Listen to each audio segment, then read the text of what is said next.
Hello बच्चों, मैं ऋषभ अपने YouTube चैनल पे आपका स्वागत करता हूँ। हमारी वर्कशीट है ये 40, जो कि डेट है आपकी 6 अक्टूबर 2020। टॉपिक का नाम है आपका संस्थाओं का कामकाज, लोकतांत्रिक राजनीति जो है उसके बारे में हम डिस्कस करेंगे। कक्षा है बच्चों 9th क्लास।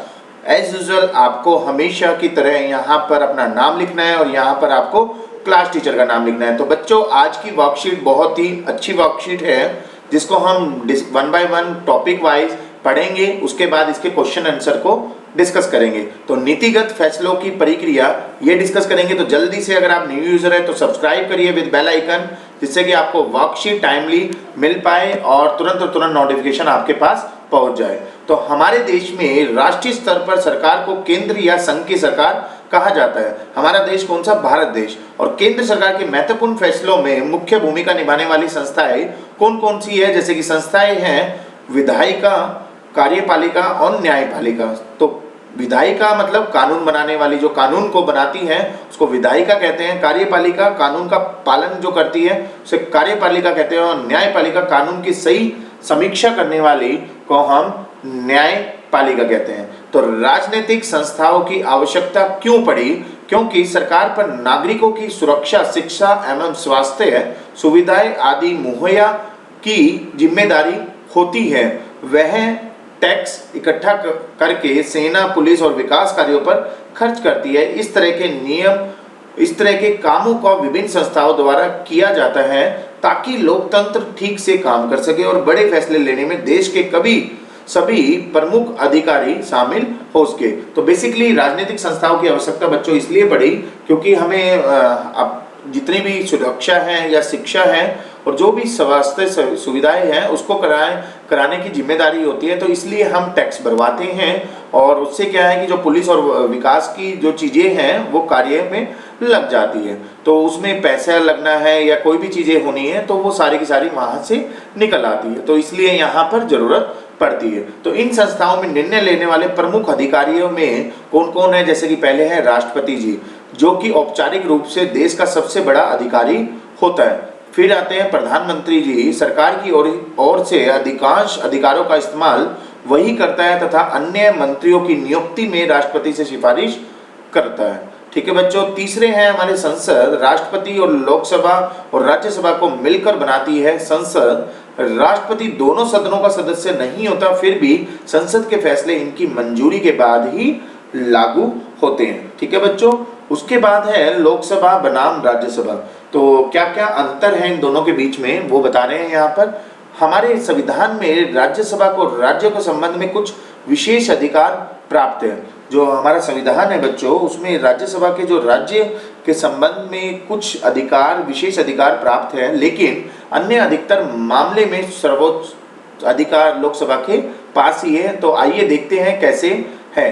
तो बेसिकली राज्यसभा को कुछ दिए गए हैं मगर ज्यादातर जो है वो लोकसभा के पास ही है। किसी भी सामान्य कानून को पारित करने में दोनों सदनों के बीच कोई मतभेद होता है तो लोकसभा के विचार को प्राथमिकता मिलने की संभावना रहती है। तो कहने का मतलब है दोनों में से अगर कोई भी मतभेद होता है दोनों के बीच में तो लोकसभा को प्रायोरिटी दी जाती है। पैसे के मामले में लोकसभा द्वारा पारित बजट या कानून को राज्यसभा सिर्फ 14 दिनों तक अपने पास रख सकती है और सुझाव दे सकती है, जबकि लोकसभा को अधिकार है कि वो उन सुझाव को माने या न माने। पैसों के मामले में कोई भी चीज़ है तो लोकसभा अगर पारित करता है और या कानून को राज्यसभा कुछ भी करता है तो सिर्फ 14 दिन तक वो पास हो सकती है, सुझाव दे सकती है।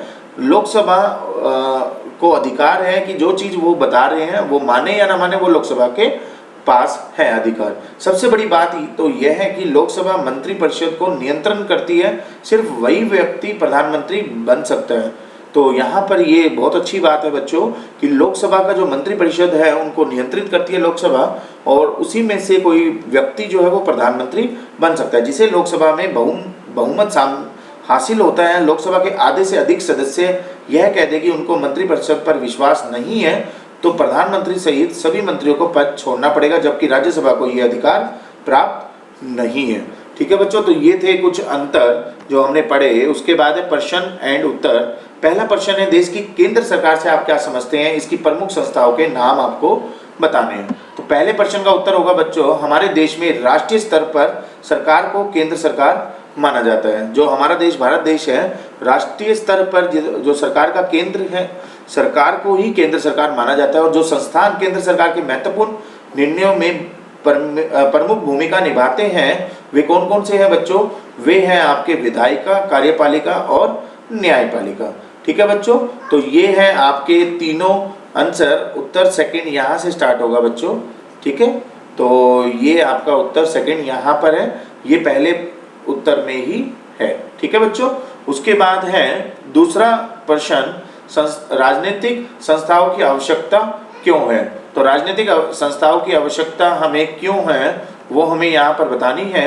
राजनीतिक संस्थाओं की आवश्यकता क्योंकि सरकार का दायित्व है कि वह अपने नागरिकों को सुरक्षा, शिक्षा, स्वास्थ्य सुविधाएं प्रदान करे। वे एक एकत्र करते हैं और सेना, पुलिस और अन्य विकास कार्यों पर खर्च करते हैं। इन कामों के लिए हमें राजनीतिक संस्थाओं की आवश्यकता है। ठीक है बच्चों, तो राजनीतिक संस्थाओं की आवश्यकता क्यों है वो हमने देखा। तीसरा प्रश्न है, संस्थाओं के प्रमुख निर्णय लेने में कौन कौन अपनी भूमिका निभाता है? तो ऊपर देखा था हमने कौन कौन थे, राष्ट्रपति थे, प्रधानमंत्री थे और संसद थे। ये तीनों जो है वो मेन भूमिका निभाते हैं किसके लिए? जो हमारे डिसीजन होते हैं, निर्णय लेने होते हैं उसके अंदर। ठीक है बच्चों, चौथा प्रश्न है, लोकसभा और राज्यसभा में क्या अंतर है वो हमें बताना है। तो ऊपर देखा था हमने 2-3 अंतर ऊपर लिखे हुए थे। पहला है, यदि किसी सामान्य कानून को पारित करने में दोनों सदनों के बीच मतभेद होता है तो लोकसभा की ओर से विचार को प्राथमिकता मिलने की संभावना रहती है। अगर कोई भी बीच में कानून को लेके या किसी भी चीज़ को लेके कुछ दिक्कत होती है तो जो प्राथमिकता दी जाती है वो लोकसभा की ओर को दी जाती है। दूसरा है, पैसों के मामले में लोकसभा द्वारा पारित बजट या कानून को राज्यसभा द्वारा केवल 14 दिनों के लिए ही अपने पास रख सकती है, केवल सुझाव दे सकती है और लोकसभा को उन सुझाव को स्वीकार करने या न करने का अधिकार है। ये हमने पढ़ा था बच्चों ऊपर। और तीसरा था, लोकसभा मंत्रिपरिषद को नियंत्रित करती है, केवल वही प्रधानमंत्री बना सकते हैं जिन्हें लोकसभा में बहुमत शामिल होता है।